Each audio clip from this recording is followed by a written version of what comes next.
Vamos a continuar nuestra clase de la declaración de fe. Nos quedamos hace 8 días en el punto que creemos en el Hijo de Dios y comprobamos hace 8 días la divinidad de Jesús, es decir, que dijimos Jesús es Dios.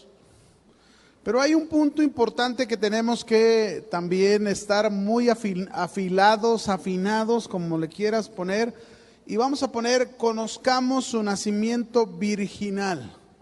Conozcamos su nacimiento virginal de Jesús. Ahí se los di, ¿verdad? Ok.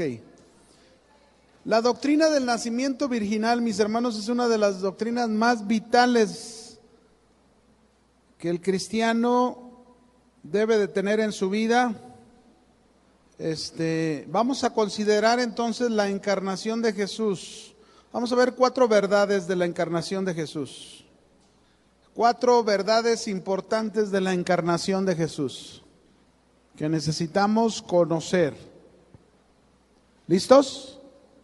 La primera, número 1, que Jesucristo fue verdadero hombre y verdadero Dios. Esa es una verdad muy importante que no podemos ignorar.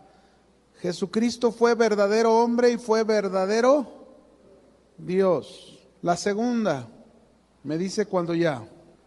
¿Listos? Que Jesucristo, aunque fue completamente hombre, que Jesucristo, aunque fue completamente hombre, nunca dejó de ser Dios. ¿Cuándo dejó de ser Dios? Nunca. ¿Por qué decimos esto? Porque por ahí hay sectas, hay doctrinas que afirman que cuando Jesucristo se hizo hombre, Él dejó toda su divinidad en los cielos. Eso no es verdad. Jesús, aunque fue completamente hombre, nunca dejó de ser Dios. La tercera verdad, que en su encarnación Jesucristo,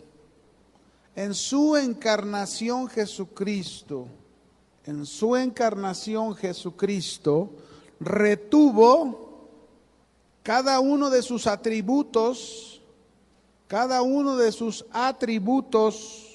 de su deidad, que Jesús en su encarnación retuvo cada uno de sus atributos de su deidad.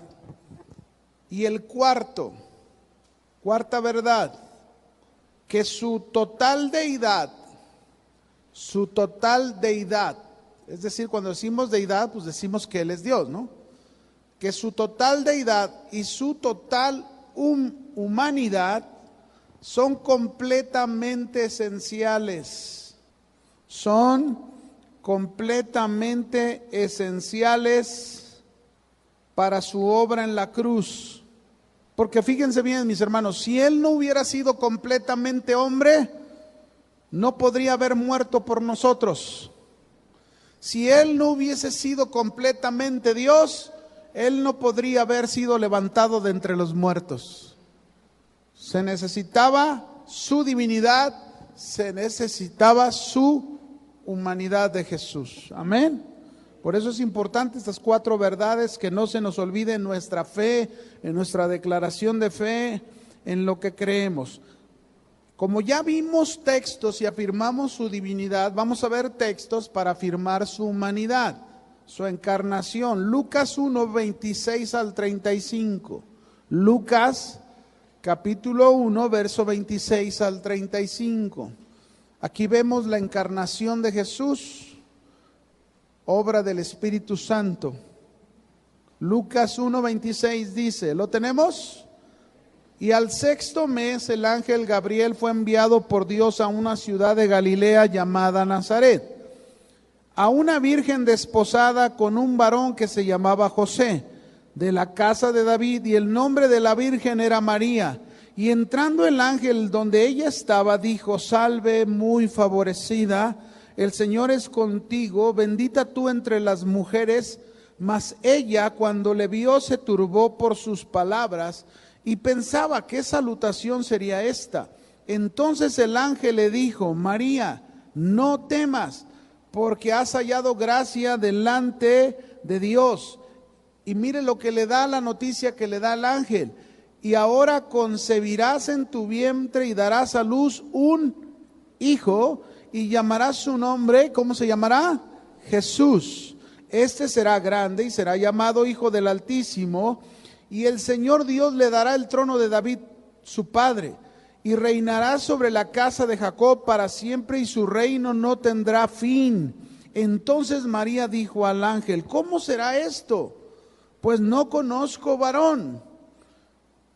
Respondiendo el ángel le dijo, el Espíritu Santo. ¿Cómo va a ser esta concepción? El Espíritu Santo vendrá sobre ti, y el poder del Altísimo te cubrirá con su sombra, por lo cual también el santo ser que nacerá será llamado Hijo de Dios.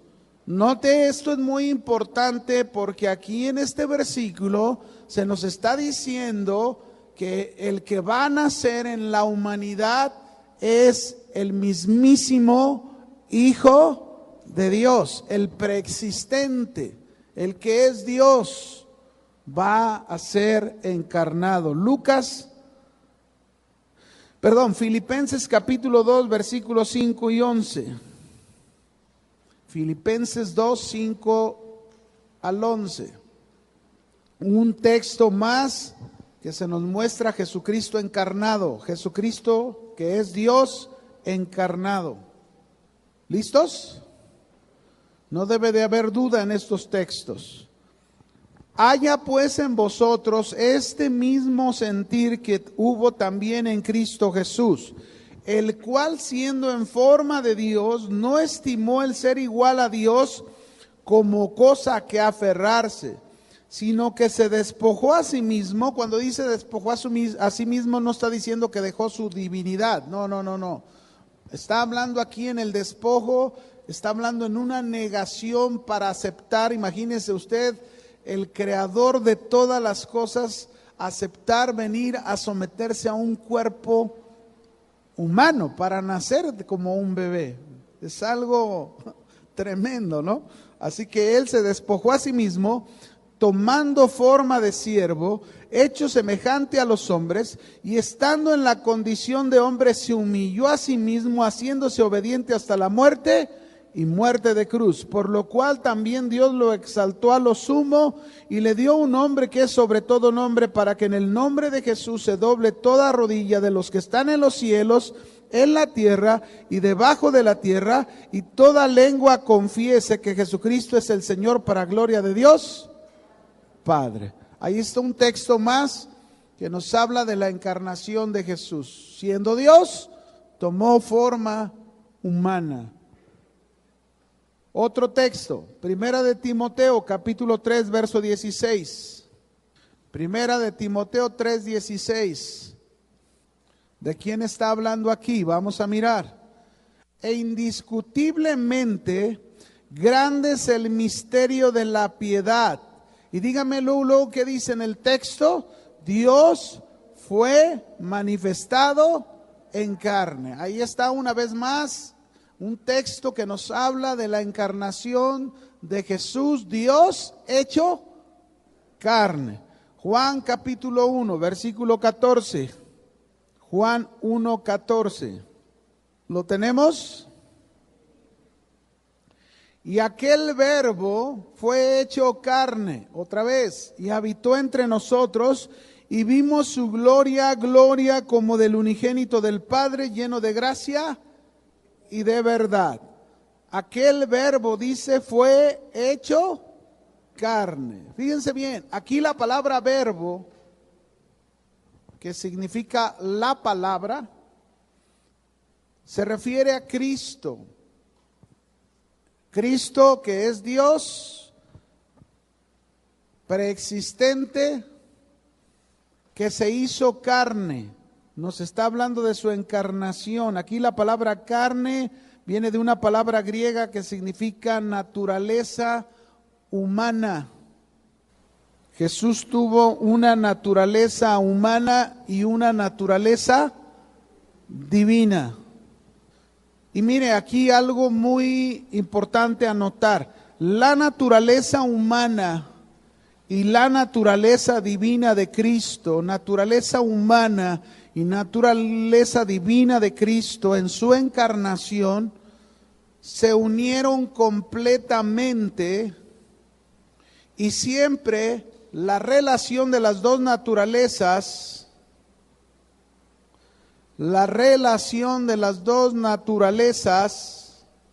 será un misterio para nosotros.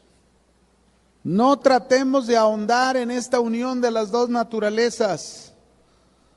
Simple y sencillamente creamos lo que la Escritura nos proporciona y nos dice que Él fue completamente hombre y Él fue completamente Dios.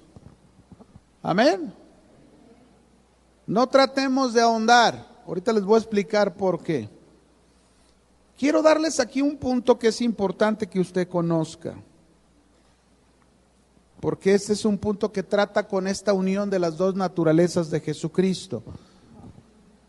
En el siglo aproximadamente V, hubo un nombre que le dieron que fue la unión hipostática. Anótelo así. ¿Qué es la unión hipostática? ¿Qué es la unión hipostática? Con H.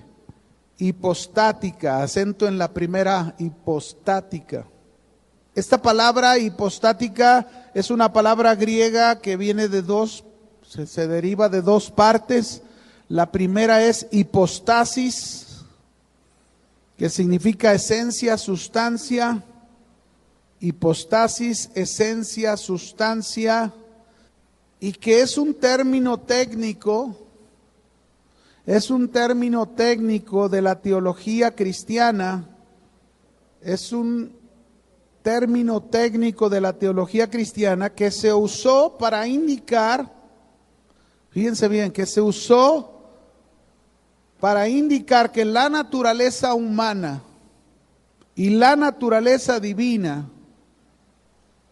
están unidas en la persona de Cristo, del Hijo de Dios. Están unidas en la persona de Cristo, el Hijo de Dios. Este término se empezó a usar, mis hermanos, en el concilio de Calcedocia en el año 451 después de Cristo. Muy bien. ¿Está claro, mis hermanos, con Cristo, con nuestro Cristo? ¿Está muy claro? ¿Completamente hombre? ¿Completamente Dios? Ambas naturalezas, la humana y la divina, están unidas ¿en qué persona? La persona de Cristo, el Hijo de Dios. Amén. Eso es lo que significa unión hipostática.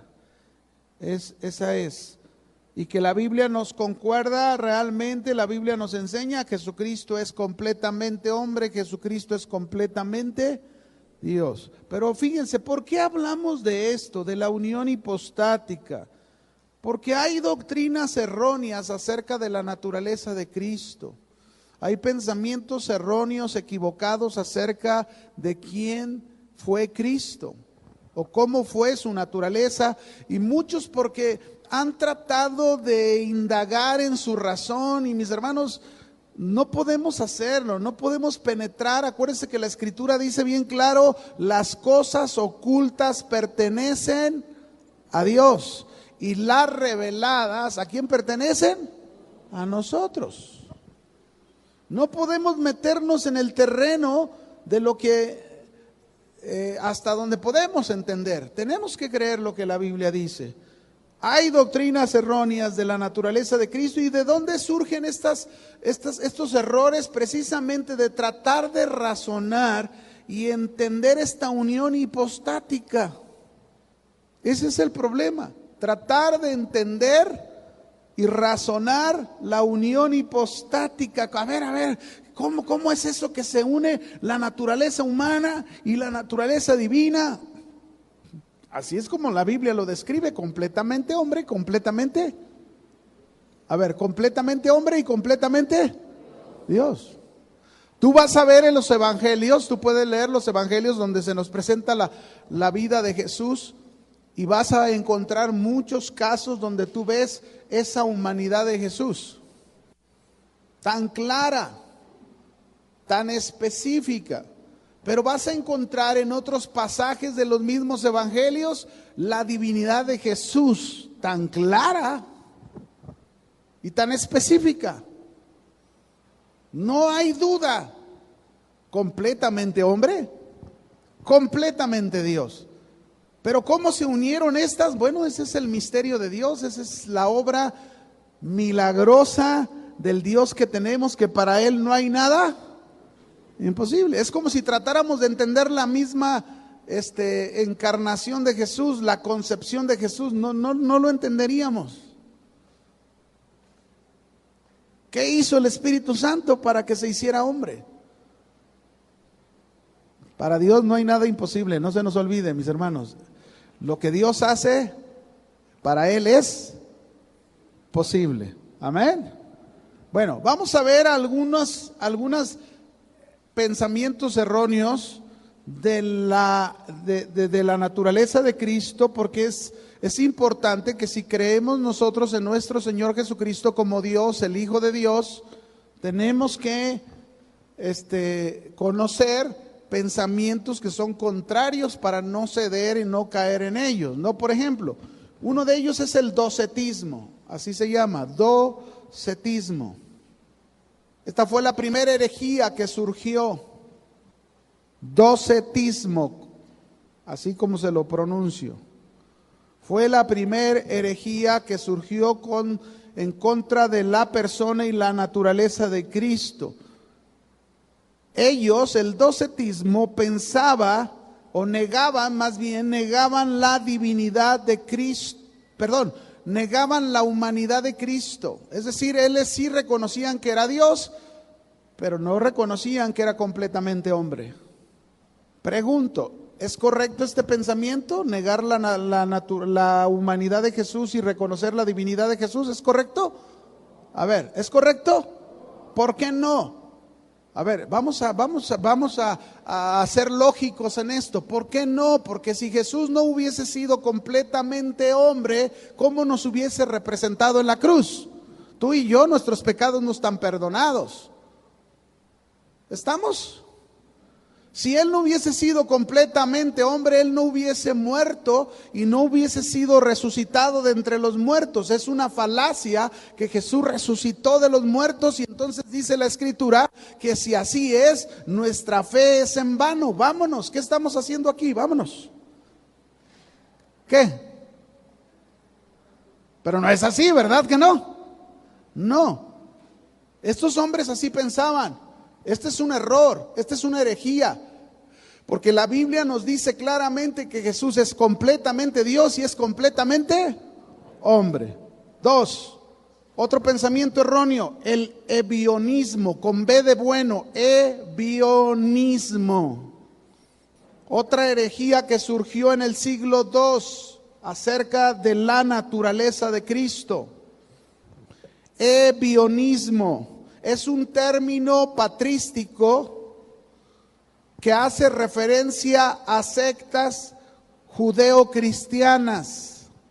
Hace referencia a varias sectas judeocristianas. Es decir, eran judíos, fíjense bien, eran judíos que aceptaban a Jesús como el Mesías, pero no como Dios. Lo contrario del docetismo. ¿Sí? Ellos creían que Jesús era el Mesías, es decir, lo aceptaban en su naturaleza humana, pero rechazaban su naturaleza divina. ¿Está bien? No. No. Jesucristo tiene que ser completamente Dios para haberse levantado de entre los muertos, porque el único que puede levantar de los muertos, ¿quién es? Dios. ¿Quién es el único que puede levantar de los muertos? Dios. Nadie más lo puede hacer. Por eso es un error en cuanto al pensamiento de la naturaleza. Fíjense cómo los errores. Uno, que no es Dios. Otro, que no es hombre. Vamos al que sigue. Tercero, otro pensamiento. El arrianismo. Arrianismo. Doble R. Arrianismo es una doctrina que surgió de un hombre llamado Arrio. Así se llamó este hombre. Él era un presbítero de la iglesia de Alejandría del siglo III. Esta doctrina errónea de Arrio, conocida como arrianismo, se infiltró mucho en la iglesia cristiana. Y fíjense, ellos no reconocían, rechazaban la naturaleza divina de Jesús. El arrianismo rechazaba la naturaleza divina de Jesús. Decían que era un ser divino, pero era un ser creado, no Dios. Eso es lo que decían ellos, los arrianos. Decían que era un ser divino, pero era un ser creado. Esto, mis hermanos, es rechazar la naturaleza divina de Jesús. Y la Biblia no enseña eso, recuérdelo, la Biblia nos enseña claramente que Jesús fue completamente hombre y completamente Dios. Se necesitan ambas para que tú y yo estemos hoy aquí dándole gracias a Dios por el perdón de nuestros pecados y por la nueva vida que nos ha ofrecido. Amén. Cuarto. Vamos al cuarto pensamiento equivocado, es el apolinarismo. Apolinarismo. Esta doctrina surge de un hombre llamado Apolinar, también del siglo III. Fíjense, este hombre Apolinar, él estuvo en contra del arrianismo, el pensamiento de los arrianos, ¿verdad? Él estuvo en contra de eso.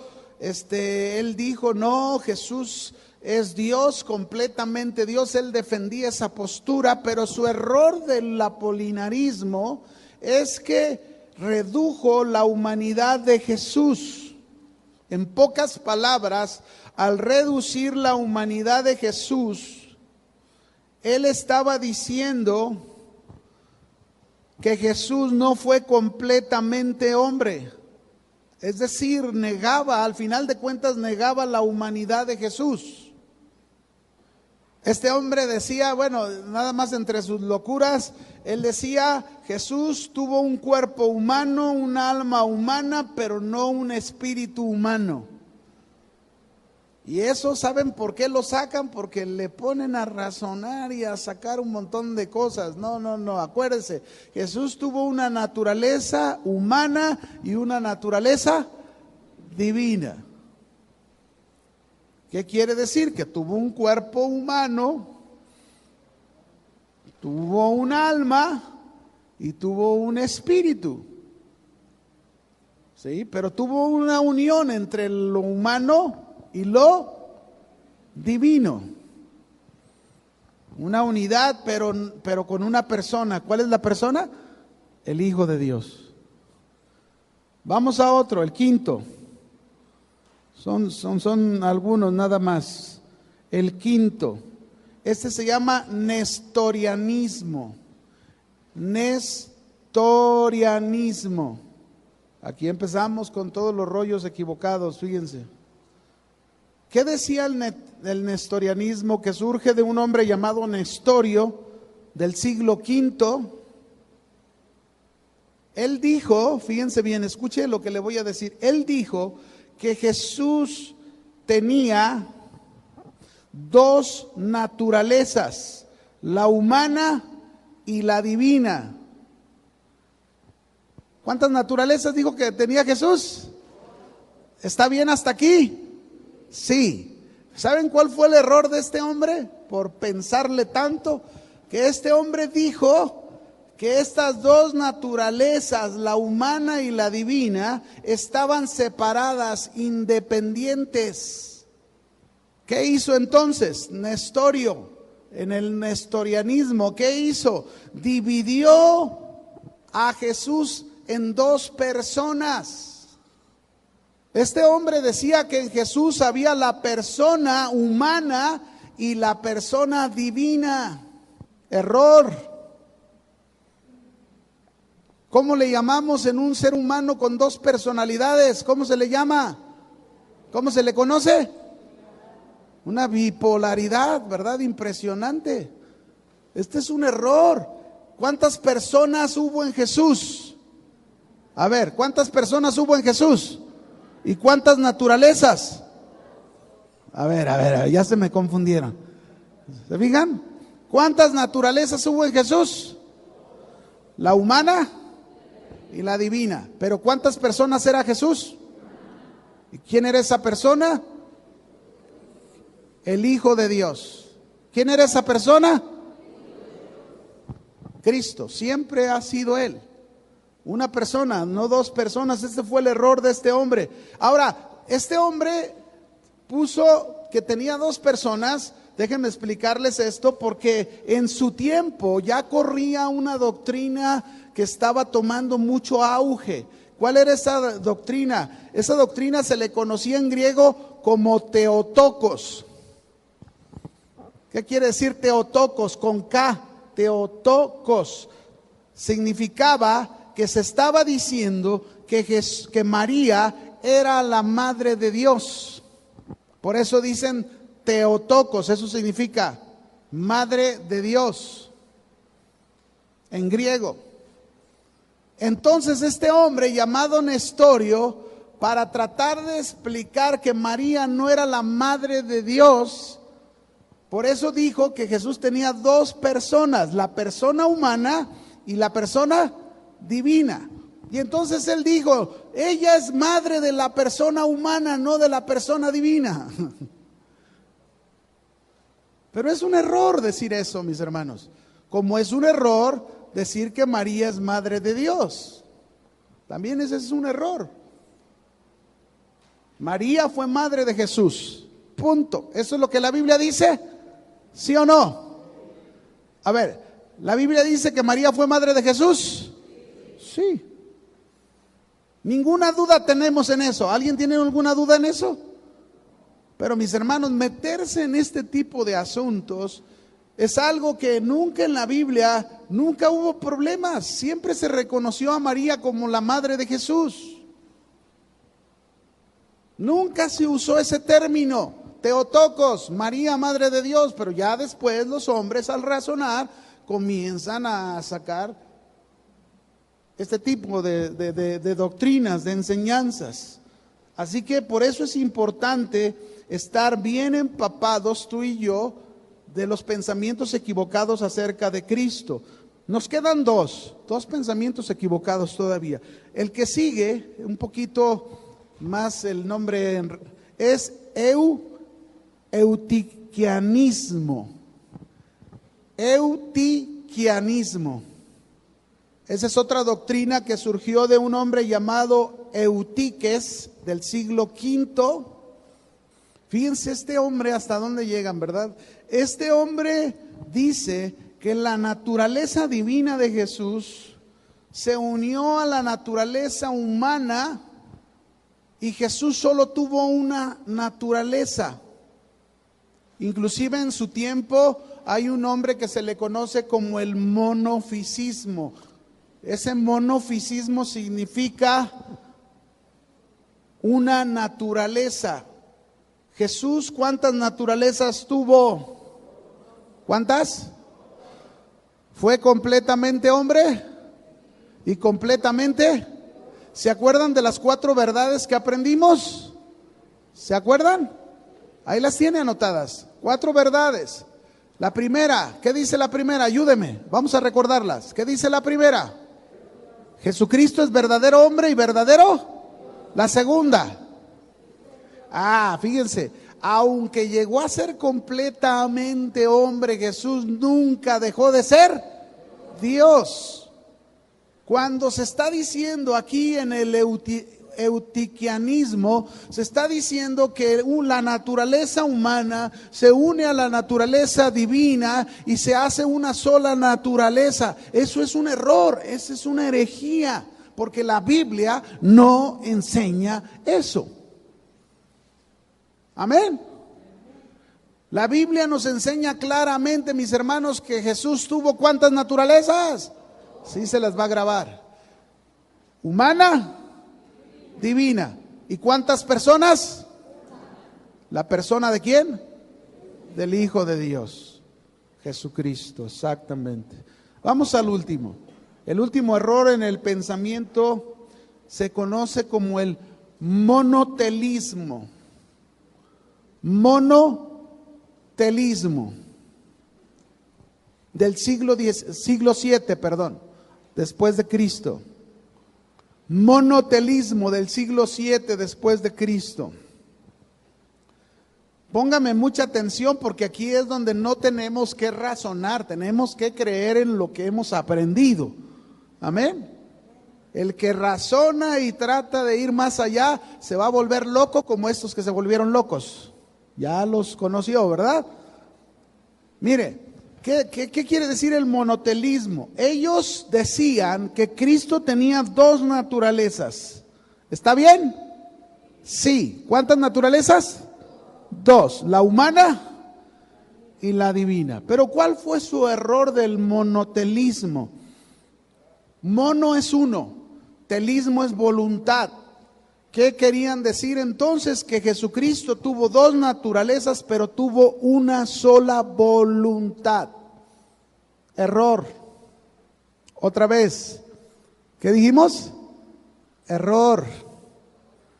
Porque, mis hermanos, aquí es donde está el misterio. Jesucristo tuvo dos naturalezas, la humana y la divina, en una persona, la persona de nuestro Señor Jesucristo.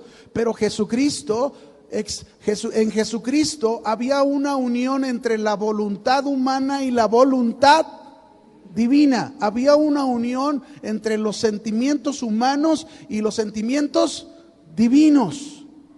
Había una unión entre la mente humana y la mente divina. Ese es el misterio. No tenía dos personas, era una sola persona. Pero Jesús tuvo que experimentar esa humanidad en esa manera. No es una sola voluntad. Cuando decimos que es una sola voluntad, entonces estamos limitando la naturaleza humana de Jesús. Si decimos que fue completamente hombre, completamente Dios, si decimos que tuvo naturaleza humana y naturaleza divina, ese es el gran misterio, la unión hipostática de las dos naturalezas entre la voluntad humana y la voluntad divina. ¿Se acuerda cuando Jesús, el Hijo de Dios, dijo en uno de los evangelios: no he venido para hacer mi voluntad, sino para hacer la voluntad de quién? De mi Padre que está ¿en dónde? En los cielos. Podemos oír hablar claramente al Hijo de Dios en su voluntad divina.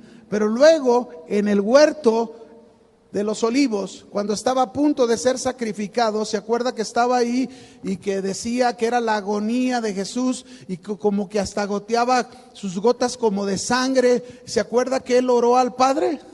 ¿Cuántos se acuerdan que oró al Padre? ¿Y qué dijo al Padre? Padre, si es posible, pasa de mí esta copa, pero no se haga mi voluntad sino la... ¿Saben cuál voluntad estaba manifestando ahí Jesús? La humana.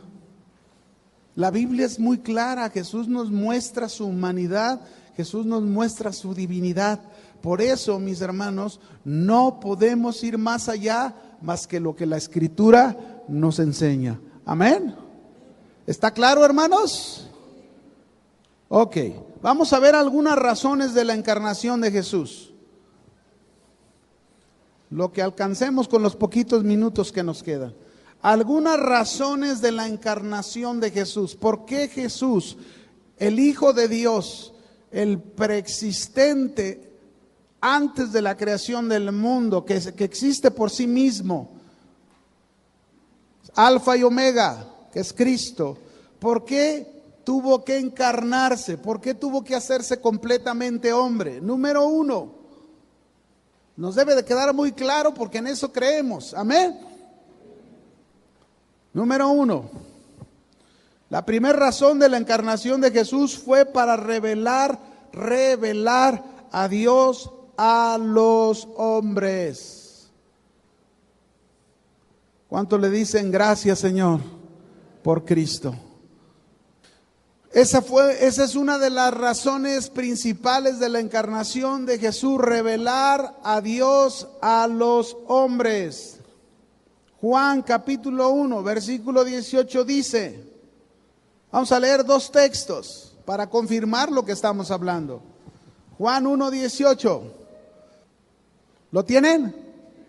Dice, a Dios nadie lo vio jamás. ¿Quién vio a Dios? ¿Quién? Nadie. Pero luego dice, el unigénito Hijo que está en el seno del Padre. ¿Quién es este? Jesucristo, el Hijo de Dios, el que estamos hablando de Él, del quien creemos como nuestro Dios. Él, dice, Cristo, le ha dado a conocer. ¿Quién nos ha dado a conocer al Padre? ¿Quién nos ha dado a conocer a Dios? Cristo. Cristo. Nadie puede conocer al Padre si no es por Cristo. Nadie puede tener una relación con el Padre si no es por Cristo. Mateo capítulo 11, versículo 27. ¿Lo tenemos? Mateo 11, 27 dice, todas las cosas me fueron entregadas por mi Padre. Está hablando Jesús. Y nadie conoce al Hijo sino el Padre, ni al Padre conoce a alguno sino el Hijo, y aquel a quien el Hijo lo quiera, ¿qué? Revelar. ¿Se fijan? Una de las razones de la encarnación de Jesús, mis hermanos, fue para revelar a Dios a los hombres. ¿Quién conoce a Dios? ¿Quién conoce a Dios? Solo aquellos a quienes se les ha revelado por medio de Cristo Jesús. ¿Quién conoce a Dios? A ver, ¿cuántos conocen a Dios? ¿Quién te lo reveló? ¿Quién? Cristo, el Hijo de Dios. Solo Cristo, mis hermanos, es el único que puede revelar a los hombres a Dios. Hebreos 1, verso 1 y 2 dice, termino con este texto. Hebreos capítulo 1, versículo 1 y 2.